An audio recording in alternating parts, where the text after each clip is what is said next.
Irresistibly drawn towards her song, this male begins an epic journey. And being short-sighted doesn't help.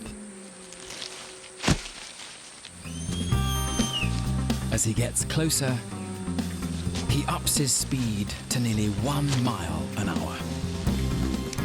Finally, he makes it to the female's tree. But now he's got competition. Another male.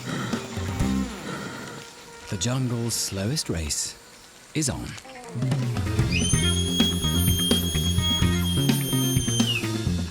Microphones capture the close-up sounds of a rare sloth fight.